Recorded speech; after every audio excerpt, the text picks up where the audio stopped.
Let's see. Who's in the news? Who's doing the wrong things?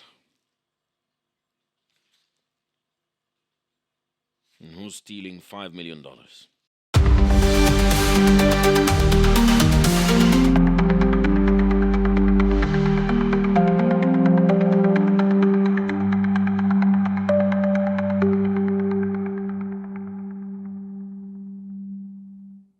Hello, beautiful people. Welcome back here. It's so good that you keep coming back.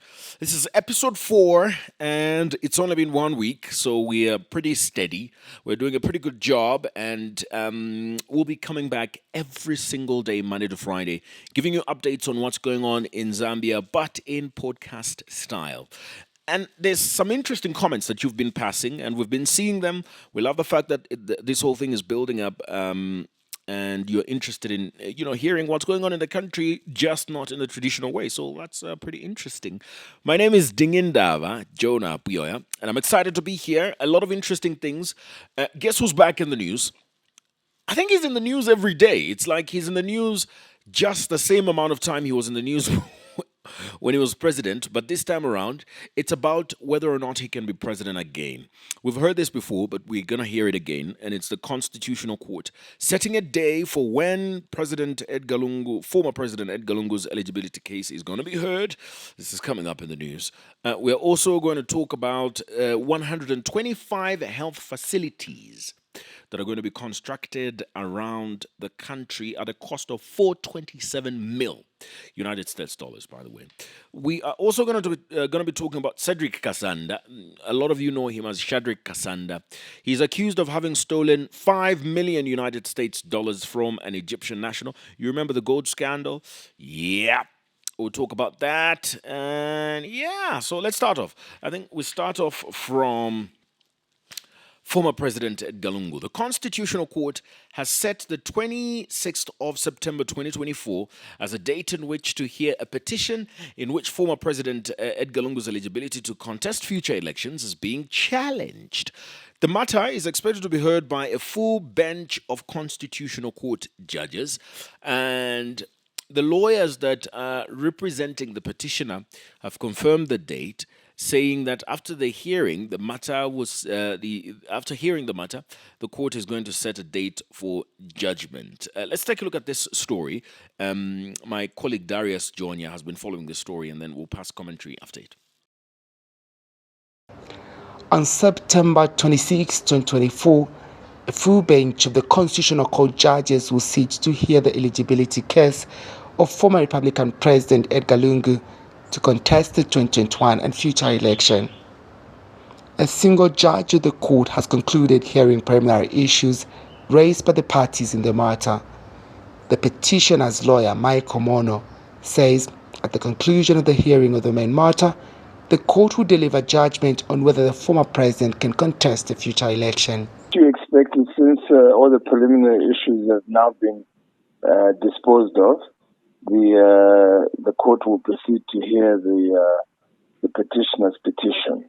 So essentially, the petitioner will address the court and argue his case before the full bench of the court, and the respondents will have an opportunity to argue in defense or their positions as well in response, and then the petitioner will have an opportunity to make his arguments in reply, which is essentially to respond to the response by the respondents, and then the court will ideally reserve its ruling after that day to a date for judgment. In his notice of motion raised, Mr. Lungu, through his lawyers, raised a preliminary issue where he posed a question as to whether the Constitutional Court will say he is not eligible to contest future election based on the previous judgments it made. He wanted to know whether the fresh action brought before court is res judicata, with the court having previously pronounced itself several times on the same matter. He also argued through his lawyers that the latest petition is an abuse of the court process, considering that the arguments raised could be reasonably been presented at an earlier stage within legal proceedings, adding that to challenge his eligibility to contest an election falls outside the parameters outlined in the Constitution, which indicates a specific process and timeline for challenging the validity of elections and candidates. Mr. Lungu had therefore asked the court to dismiss the petition with cost on a preliminary stage, which plea was however dismissed. In this matter, an activist, Mijelo Jizombe, has petitioned the Constitutional Court challenging Mr. Lungu's eligibility to contest any future election. The petitioner is seeking, among other reliefs, a declaration that the former president is not eligible to seek a presidential office for the third term. He also wants the court to declare Mr. Lungu's participation in the August 2021 election as unconstitutional. The petitioner has cited the Electoral Commission of Zambia, ECZ, as the second respondent and the Attorney General as the third respondent. Darius Tonya, Diamond News. Yeah, I think we have heard the word petition so many times. The only other time that we heard the word petition this many times was in 2015 and 2016. The petition of the election, especially 2016 when the UPND was challenging Edgar Lungu's election then. Now, we've been hearing about Edgar Lungu's eligibility to contest the elections, and we're going to hear it again. This time around, it's explicit that it's about him because previously, it was in the context of a different person. But this time around, he's actually going to have to be present in court as the interpretation is about him and whether or not he can contest future elections. But there's an interesting dynamic to all of this because the petitioner in this case, who is Mijelo Jizombe, he is challenging future participation of Edgar Lungu, but also that he was not eligible to contest the 2021 election. This presents an interesting dynamic, and a lot of people I've heard are asking, what happens then to the 2021 election? I've seen a lot of people that think that it means that, the election is going to be nullified, and, that would mean that HH would contest another election and all of that. But here's the thing. When it comes to elections, there's prescribed rules around elections. For presidential election, you can't petition the election at this stage. There's a period under which you can petition an election, and that's 14 days for a presidential election. Once that is done, even if someone is wrongfully declared winner of that election, they will serve the entire term because you can only challenge an election in Zambia according to the laws that have been prescribed within 14 days of that person being declared winner. After that, they are a legitimate president. And that's exactly the case with Hakainde Hichilema. If, for whatever reason, the Constitutional Court says Edgar Lungu was not eligible to contest the 2021 election, it is inconsequential to his election because 14 days after that, no one challenged the election. It's not just challenging him. No one challenged the entire process of the election. And because no one challenged, because, you can, even if Hakainde Hichilema wins the election and there was some flaw, with the election, there was an error with the election, you can challenge the process. But you only have 14 days within which to raise any irregularities. And one of those irregularities in this case would be Edgar Lungu contesting if he was not eligible. So nothing would happen. And by 2026, he would have served his full term of office. So he would not come back in 2031 or whatever and have a fresh election. No. That's not going to happen. It's unconstitutional. And there actually have been situations where the wrong candidate was declared winner of a parliamentary election, and he went on to become a member of parliament for the full term because nobody challenged the election, within that period. I'm one of the people that thinks that it's a bit ridiculous that an election should be challenged at any time because you can realize certain things about an election at a later time, right? But there's also the school of thought that you can't consistently be checking over your shoulder, as Council Makebi Zulu would put it, that you can't constantly be checking over your shoulder as a lawmaker, waiting for someone to petition, just living in fear that someone is going to petition. Now, let's go to Luapula province. And the next two stories I'm going to talk about are quite interconnected. I always say this on this podcast that every day that we take a look at community news, we are reminded of how third world we are. Residents of Lunga Island in Luapula province are making a desperate plea for the government to build a much needed district hospital. They tell Diamond News that the island lacks a hospital, and because of this, there's no crucial healthcare services that are being provided to the people. When it rains heavily, these people have nowhere to go to seek medical healthcare because it's impossible for them to transport seriously ill patients to Zambia because it's risky because they live on an island. So my colleague Kalombeka Pambwe has got the details in the story. Let's talk about it after. Let's quickly take a look at this. With an altitude of 1,120 meters above sea level, Lunga district is predominantly characterized by the Bangweulu swamps, which cover about 80% of the area. Despite being declared a district 12 years ago by the late President Michael Chilufya-Sata, development in the area has been minimal. The district still lacks a proper healthcare facility, forcing residents to travel to Zambia for critical medical care.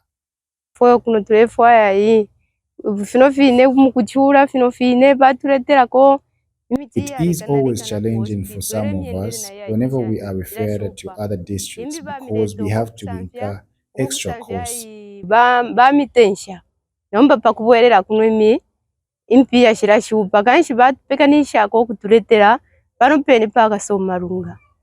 The area councillor believes that immediate attention to this issue could significantly improve the situation, saving lives by reducing the long distances residents must travel for medical treatment. tulekabira kunona ifo tuikwatire district hospital kukuleka tuchefye kwemfwa shamarifero.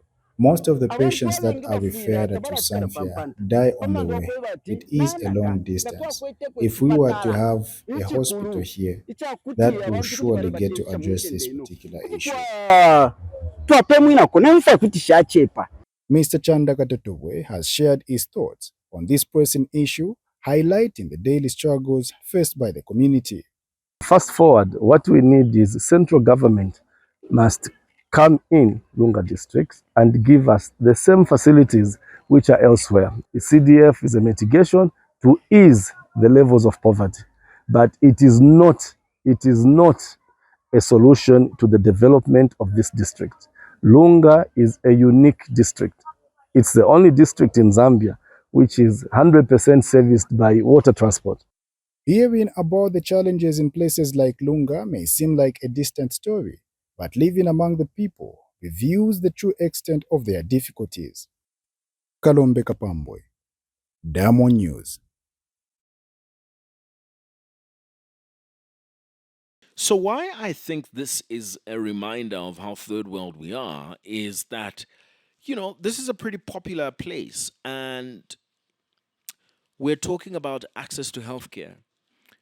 And that's one of the prerequisites of being a developed country, not a third world country. You need people to have access to social amenities. And then you've got countries that are much smaller, like Rwanda. And these countries have, any part of Rwanda where people are living, you've got access to healthcare within 20 minutes. And you have a country like Zambia, which is dealing with such problems. And, the lawmaker there says that Constituency Development Fund is not enough to deal with this problem. And this is the reality for a lot of people, not just people that are living on an island, but a lot of people that have trouble getting access to healthcare services. Even if there's a hospital, just recently I had an interview with the Zambia Medical Association, and they were saying, representing the doctors, that the hospitals, public health institutions have no critical medication. And this is where the challenge is, that the doctors are failing to execute their work because they don't have these medical supplies, they don't have this medication. So on top of the situation that there are people who don't have the health care facilities, like they don't have the hospitals, even when the hospital is there, it barely has the drugs. You're in Lusaka, Massive hospitals, some of them look great, but they don't have the drugs. And that's why I was saying the next two stories I'm doing are interconnected, because yesterday, government announced 427 million United States dollars to construct 125 health facilities countrywide. And some of these are going to be 5 first level hospitals that are ultra modern and are going to be equipped with latest technology. And the expectation is that they must be staffed with high level professionals that should run these institutions. Peter Zunda was at the launch of this at the signing ceremony of this contract of $427 million, and he brings us this report. To witness and celebrate the signing ceremony of 2 contracts for the construction of health facilities across the country. Contracts being signed between 1, the government of the Republic of Zambia through the Ministry of Health and NMS Infrastructure Limited for the construction of 5 level 1 hospitals, 120 health centers across the country at the total contract sum of USD, American dollars, $427,247,613. And the second one, the government of the Republic of Zambia, through the Ministry of Health and Stoughton Investment Limited for the completion of Ikeleng District Hospital in Northwestern Province at a total contract sum of kwacha 31 million.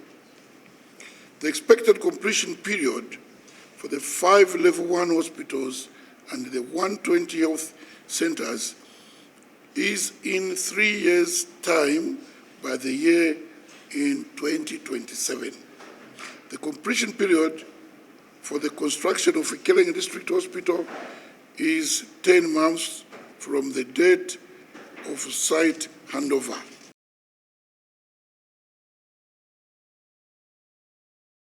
So yeah, we're expecting this. I mean, I have to say though, I did think $427 million is a lot of money. That's like almost $500 million. But if you're talking about 125 health centers, health facilities, that's a lot.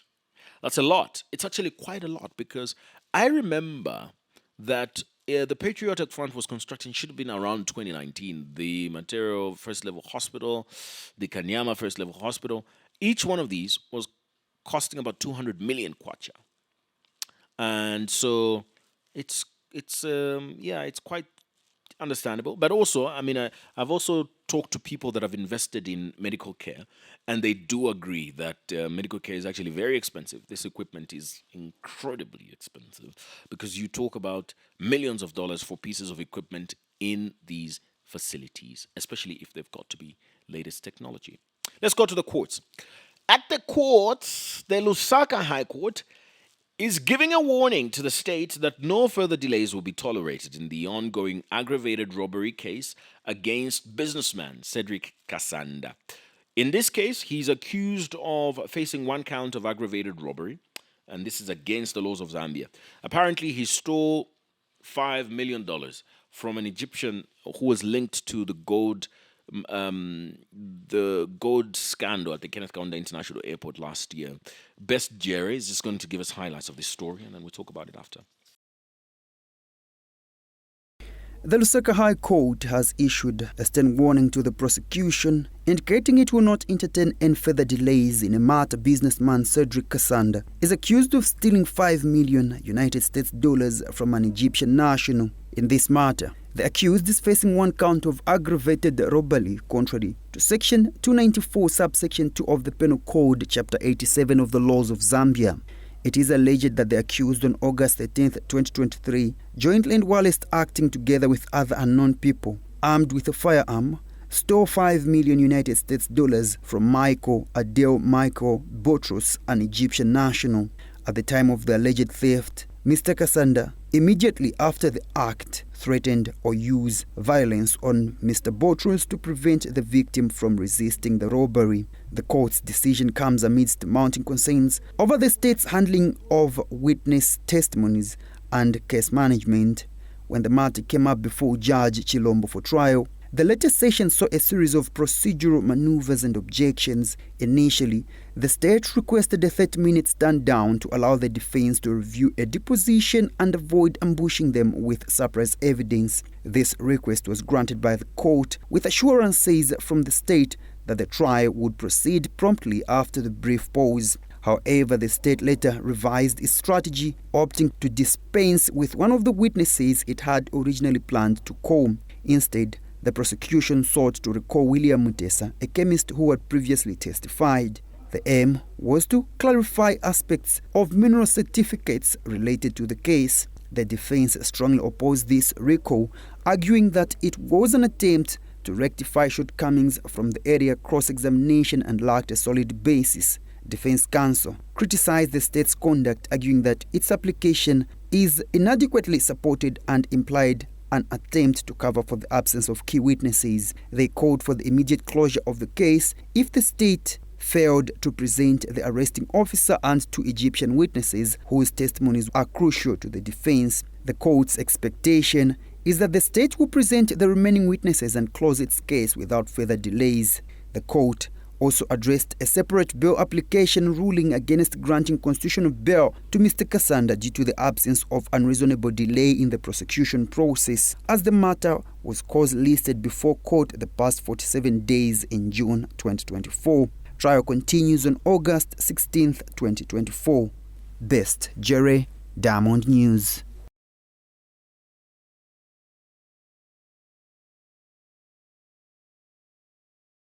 So one of the things you need to know is that Cedric Kasanda had applied for bail, and obviously was denied because aggravated robbery is a non-bailable offense, and so he's been in custody since last year. It started off as like, I don't know what it started off as. It started off like as a scam. Like they've sold fake gold to these guys, and then, it became a whole thing because he was kind of issuing threats. He's saying, I'm going to talk, creating the impression that there were high level people that were involved. And no one would have ever thought that it was going to go on and on and on for such a long time, because the impression was that it was going to be concluded very early. But one of the things you find interesting about this story is that the judge is frustrated with the state. The state are the ones who are prosecuting Cedric Kasanda. He's on the defense. And the people that have been dilly-dallying are the state, the prosecutors. And finally, the judge is frustrated and says, you need to wrap it up. Because they've been going to court, and every time they go there, they've got a new story. They've got a new story on this issue that's making it impossible for them to go to the next stage. And so the judge is saying today, which is today, Friday, they need to wrap it up and get this case closed so that it can be concluded. And at the end of the day, a lot of us do agree that justice delayed is justice denied. It's quite frustrating for you to go through all of this process and then just end up being innocent. These are the situations where the state ends up paying huge amounts of money. But even if you are guilty, it saves you a lot of time and a lot of grief and a lot of stress to not go through a lengthy court process. Just find the person guilty or find them innocent and let them go on with their lives. If they have to start serving a sentence, then they go on and start serving a sentence. But the quicker such things are solved, the better for everybody. That's what we say in the country. Finally, I always find these stories good. I find them to be interesting stories because again, a stark reminder of the different realities we live in, that a whole community of over 1,000 people were relying on one borehole that was faulty, and they had to now start going to a river to draw water, which is very unfortunate because you're talking about 2024. people going to draw water from a river. They don't have any alternative sources of clean and safe drinking water. And this is exactly what was going on in Natebe village in Livingstone. And Josiah Smuba was witnessing the launch of a new facility that is changing the lives of these people. And this is with support from global first respondents and the Zambian government. Let's take a look at this. And then after that, we also talk about another very sad story, finally. Residents of Livingstone's Natebe community now have access to clean and safe water following the installation of a new water reticulation project. We hope that this water system helps change your lives to make it easier to get clean water, but also to make your children healthier. It is our goal that none of your children miss school because of diarrhea. Sydney Mwamba is area councillor. I urge you and I want to encourage you and plead with you that please keep these facilities safe. Do not vandalize it. I do not want to come back here after a month or two to find that the taps are not there. The community is elated about the development. The government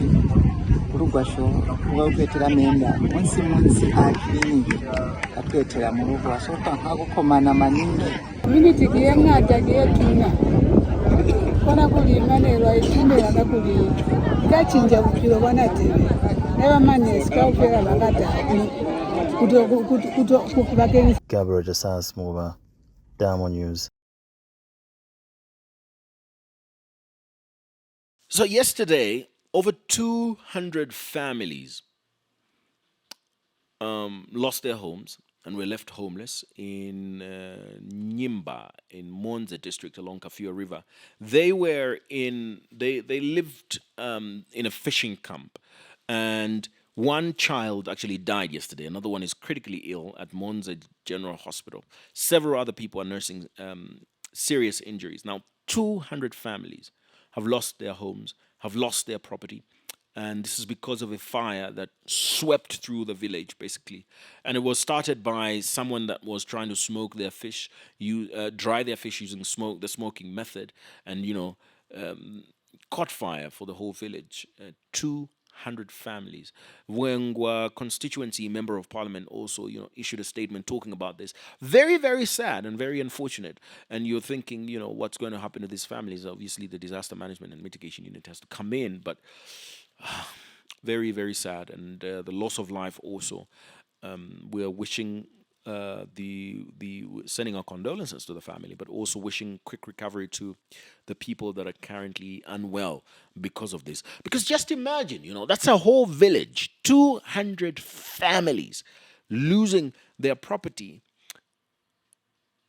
And, you can understand how this happened, because a lot of people that live in fishing camps, these are kind of makeshift homes.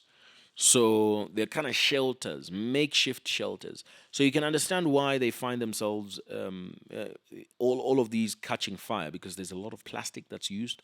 There's a lot of cloth that's used, cotton, and a lot of these things can easily catch a fire. And so that's the situation, and hopefully we hear a response from the government soon. This happened yesterday, so we're expecting to hear some response from the government today, because 200 families is quite a lot. But that should say quite a lot about what's going on, and it's always just surprising what's going on, and you can never say this enough. Because every day that comes with more shocking, more strange things happening in the world. And you just keep saying, Zambia, what a day.